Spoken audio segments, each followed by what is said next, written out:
Bine v-am găsit, bine v-am regăsit, dragilor din Zodia Săgetător, oriunde v-ați afla.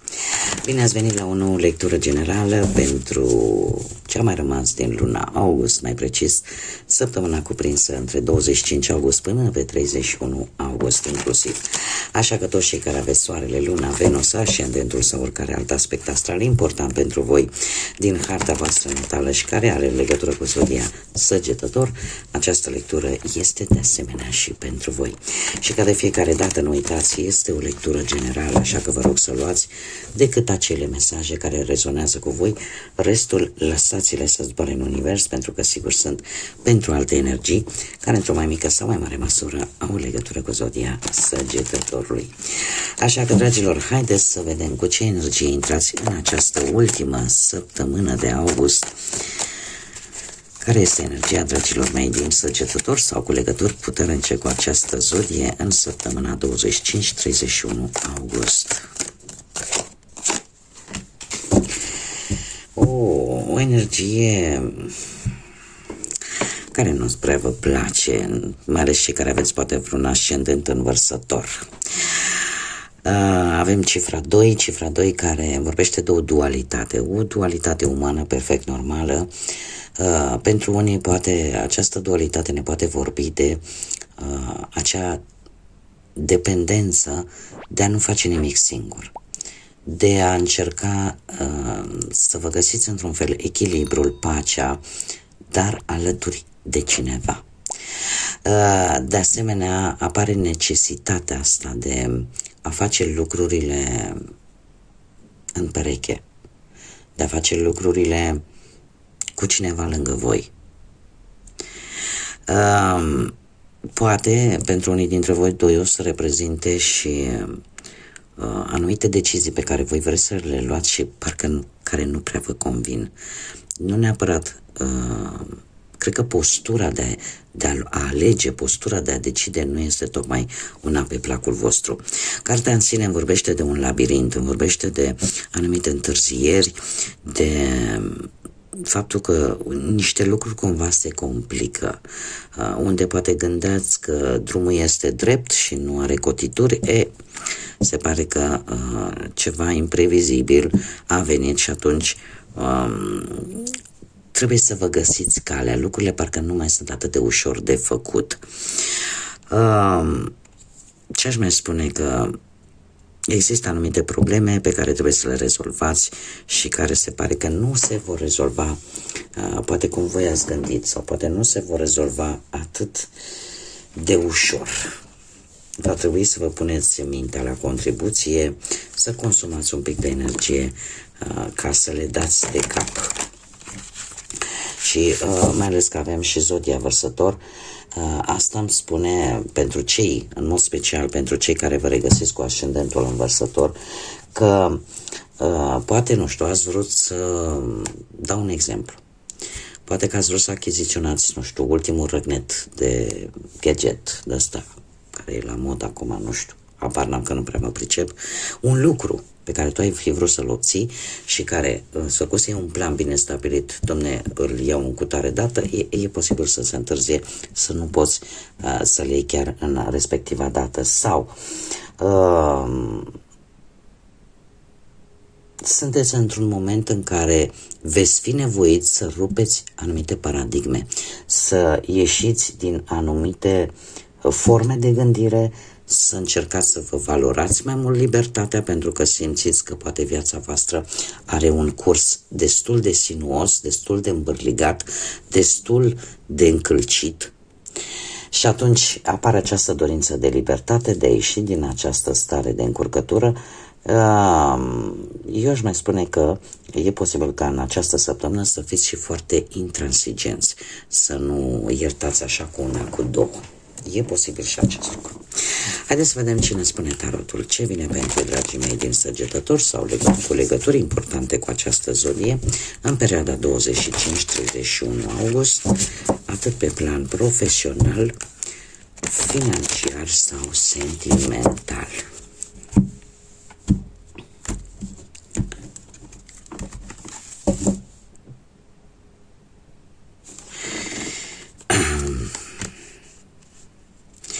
Haideți să vedem. Planul profesional. Planul profesional.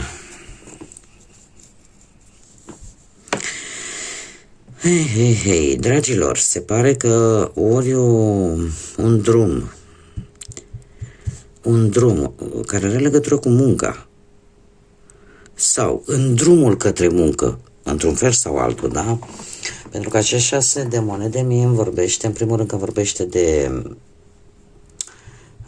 călătorii de muncă. E posibil ca unii dintre voi să vreți o schimbare,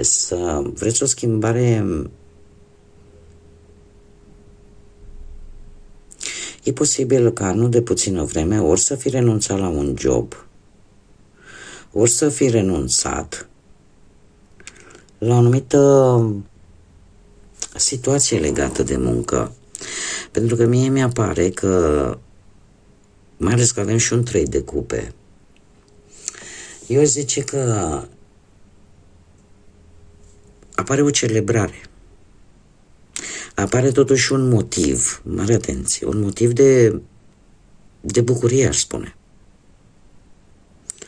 Și are legătură cu cariera voastră profesională, are legătură cu munca voastră, dar este ceva ce voi ați lăsat în urmă, ori e vorba de o călătorie care duce către aflarea la multe informații care pe voi vă vor ajuta foarte mult. Dacă nu e călătorie, e vorba de o stare de tranziție destul de dură pe care unii dintre voi ați traversat-o în ultima perioadă. O schimbare care ți-a cerut un timp destul de lung de acomodare în primul rând. Ama, nu că pentru voi ar fi foarte greu, mai ales cei care aveți nu numai soarele în Săgetător și care aveți și ascendentul chiar în Săgetător. De ce? Pentru că voi ca și zodie, ca și energie, sunteți entuziaști, voi sunteți setoși de cunoaștere, de aventură, dar voi puteți să vă adaptați destul de bine cu noi situații și cu noi locuri, dar mie îmi spune că această perioadă de tranziție pentru mulți dintre voi duce la ceva bun. De ce? La o celebrare, la o bucurie relaționată cu munca și la faptul că până la sfârșitul lui august voi veți reuși cumva să faceți ori o activitate pe care nu ați făcut-o până acum, ori pur și simplu aveți un nou proiect de viață pe plan profesional, pentru că veți afla niște informații cheie, niște informații importante care vă vor ajuta să abordați ori situația creată, ori o nouă situație, dar cu altfel de gândire mult mai bună. E ca și cum ai zice, domne, acum am toate informațiile pe masă, știu cu ce se mănâncă și știu ce trebuie să fac. Mergem mai departe pe plan financiar. Pe plan financiar se repetă cifra 4, care mi vorbește de stabilitate, de organizare, de planificare. Se pare că un anumit rezultat vizibil începe să se vadă. Sunteți ori puși, vreți să economisiți niște bănuți pentru o vacanță, pentru o recuperare, pentru cum să spun eu, poate pentru a vă reface, pentru posibil o problemă medicală, de ce nu, cu spatele posibil pentru unii dintre voi, dar în general din ce văd eu aici, repetiția acestui 4 îmi vorbește de organizare, de planificare pe partea banilor, pentru că voi vreți un rezultat care să se vadă, care să devină realitate, să fie palpabil și atunci, și asta mai ales din prisma banilor. Poate că unii dintre voi ați traversat o perioadă de blocaj așa ușor pe partea banilor, dar din câte văd eu aici, voi sunteți focusați pe ceva în concret, ce să faceți cu bani. Și, nu știu, am zodia Scorpion aici, sfârșitul ăsta de august vine cu, poate chiar și cu noroc, un pic de noroc, poate că un câștig neașteptat, care să schimbe la 80 de grade lucrurile. Acum depinde foarte mult, hai să vedem. Nu o să vă placă această schimbare.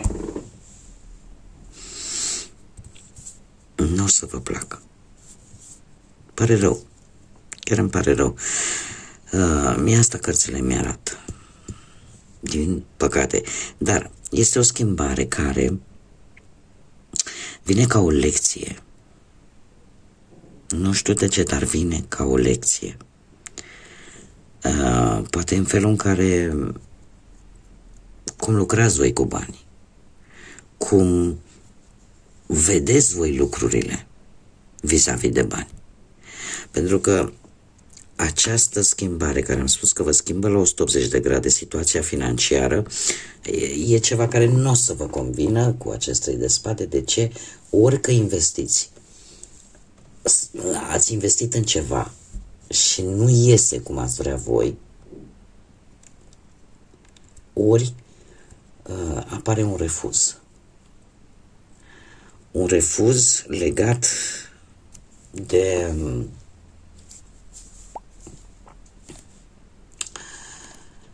de ceea ce pe voi v-a interesat în mod principal.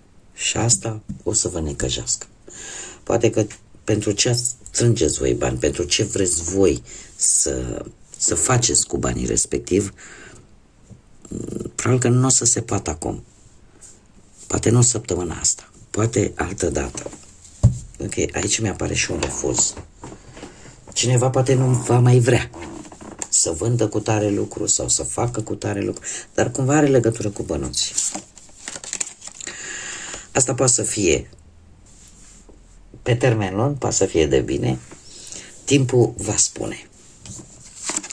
Eu, sincer să fiu, de fiecare dată când nu-mi ies lucrurile așa cum mi le planific eu, viața mi-a demonstrat că nu trebuia să se întâmple atunci. Și dacă într-adevăr e ceva benefic pentru mine, se va întâmpla mai devreme sau mai târziu.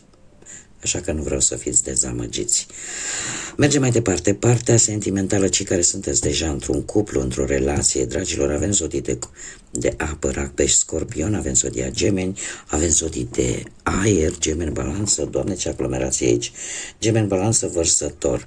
Foarte interesant, se repetă și ca și energia principală a Vărsătorului, dar haideți să vedem, avem ca idee zodia Gemeni, care se repetă zodia Vărsător, poate să fie și Balanță, cum am mai spus, sau zodiile de apă, Rac, Pești, Scorpion. Dragilor, pe partea asta a vieții sentimentale, pentru cei care sunteți deja într-o pereche, există cu acest cavaler de cupe o atitudine, aș spune, destul de îndrăgostită. Nu știu dacă sunteți voi, să ai perechea voastră, dar este ceva care vă face să manifestați într-o manieră, aș spune, un pic pueril, așa, un pic adolescentină, ceea ce simțiți. Este cumva, luați o decizie mai mult intuitiv sau vreți să faceți o invitație, dar cum să spun eu, un pic parcă sunteți luați de val, așa, vă ia valul. Și asta va aduce cu sine și luarea unei decizii importante. Unii poate veți face chiar, cei care sunteți de ceva timp împreună, sunteți hotărâți, dom'le, vreau să o cer de nevastă, nu mai stau, sau vreau o căsătorie cu persoana respectivă. Alții poate că vor, nu știu, hai să ne mutăm împreună sau hai să facem o logodnă. Va fi o decizie care are de văzut și cu un compromis important. Tu, în cel mai rău caz, aici ne vorbește de inimă, de ceea ce simți tu. Vrei din suflet să faci lucrul ăsta. Îți dorești, chiar dacă asta poate aduce cu sine o schimbare importantă, dar la care tu ești dispusă să o faci. Ce este, în schimb, foarte interesant, în urma acestei decizii,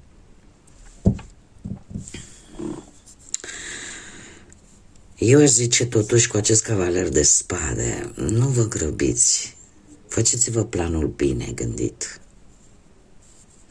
Pentru că voi, haideți să vă arăt, voi puteți, vedem o mână care aruncă un dinamită sau dinamită, cred că e. Dar noi nu știm dacă tu vei prinde această dinamită sau tu ești cel care o arunci. Puteți fi la fel de bine cel care o primește, face bum, sau puteți fi cel care o aruncă și scapă de ea. Așa că, cel puțin pe partea asta sentimentală, la cei care sunteți într-un cuplu, mie cărțile îmi vin cu un avertisment. Tocmai pentru a vă proteja pe voi, chiar dacă sunteți nerăbdători, chiar dacă gândirea voastră este către înainte, fiți responsabili, faceți-vă un plan bine gândit, luați în calcul atât un răspuns negativ cât și unul pozitiv sau pur și simplu găsiți cea mai bună formulă.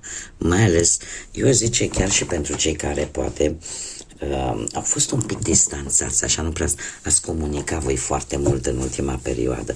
Știți că se întâmplă să stai în aceeași casă și să nu comunici, să fie așa o stare de aia rece. Faceți-o cu cap.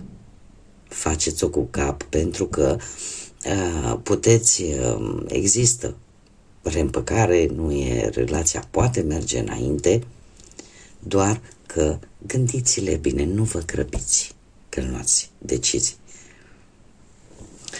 Mergem mai departe, haideți să vedem cei care sunteți singurei, viața voastră sentimentală. Dragilor, viața voastră sentimentală vine încă din capul locului cu acea tendință de a te simți protejat tu. Este cu acest doi de monede a spune că nu sunteți voi chiar în, nu știu, vă simțiți bine în pielea voastră, pur și simplu. Dacă voi vă simțiți bine în pielea voastră, dacă voi aveți strictul necesar care vă trebuie, mai ales cu soarele aici, nu știu zodia leu dacă vă spune ceva, o altă zodie de foc, dar soarele mie îmi spune că această ultimă săptămână din august vine cu iubire, de ce nu? O iubire care pe voi o să vă intereseze, o energie pe care voi o să vă intereseze și pentru care voi veți fi interesați să luptați. Și cumva, cu acest doi de monede, dacă până acum v-ați gândit decât la voi, perfect normal, fiecare persoană își construiește viața după bunul plac, e ceva aici care o să vă cam schimbe un pic gândurile. Pentru că voi, aparent, cel puțin, credeți că sunteți într-un echilibru, că nu vă lipsea absolut nimic, vă simțați în regulă în situația în care erați. Lucrul ăsta se pare că această săptămână din august o să vi le cam schimbe. Da, pentru că apare cineva care vă va stârni interesul și pentru care chiar veți lupta să o cuceriți. Haideți să vedem un mesaj special pentru dragii mei din Săgetător. Care este mesajul special pentru voi în perioada 25-31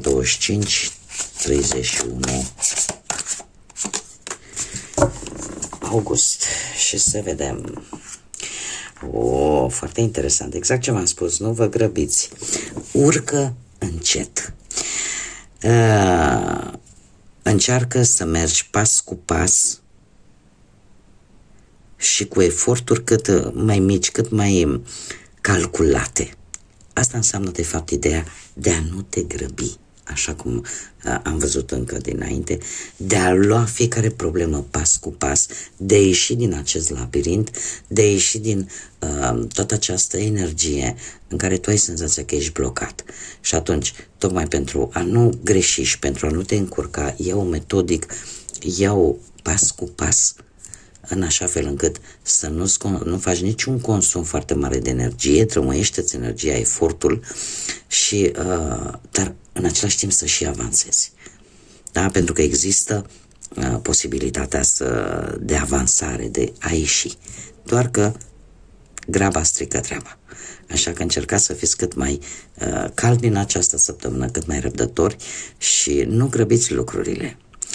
Bun, dragilor, cam atât am avut pentru voi. Vă mulțumesc tare mult tuturor pentru atenția voastră, pentru faptul că sunteți alături de mine ca de fiecare dată prin intermediul like-urilor, mesajelor și distribuirilor voastre. Invit pe toți cei care încă nu s-au abonat să o facă dacă ați rezonat, dacă v-a plăcut acest gen de lecturi. Eu vă aștept cu mare interes, este gratuit, cum de asemenea mă bucură ca de fiecare dată comentariile voastre, like-urile și distribuirile voastre care nu fac altceva decât să mă stimuleze să fac și mai mult conținut pentru voi.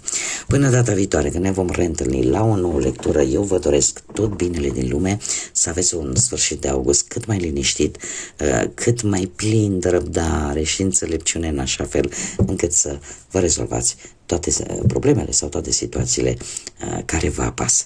Așa că până data viitoare, numai bine și să fiți iubiți, dragilor!